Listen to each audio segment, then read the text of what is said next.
The reason why we started this microchurch is because we love how diverse our neighborhood is. Seeing all that diversity, we said, hey, what would it look like if all these people would follow Jesus together? And so as a result, God worked it out so that we could move into this neighborhood and start helping people know Jesus the King right outside of our door.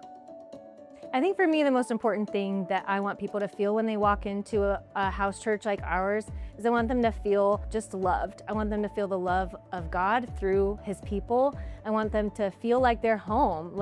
So I think just being in a home environment can make it a little bit more open to receiving that love.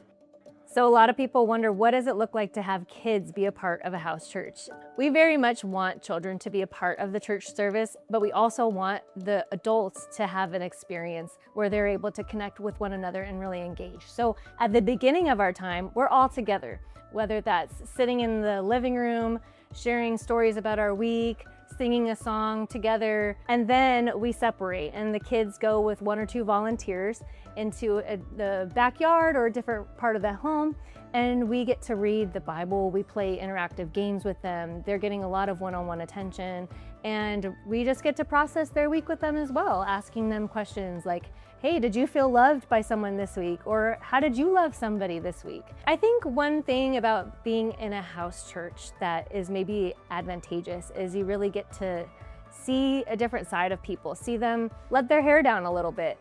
You can see how families live. You can see how they handle struggles. For example, you will see how I handle my struggles as a mother when my kids are constantly asking me for another cup of juice. And I think that adds an element of vulnerability that maybe on a Sunday morning service in a building you don't get to see. And then I think the added benefit of just sharing a meal around someone's kitchen table, that's just feels like a celebration every single Sunday.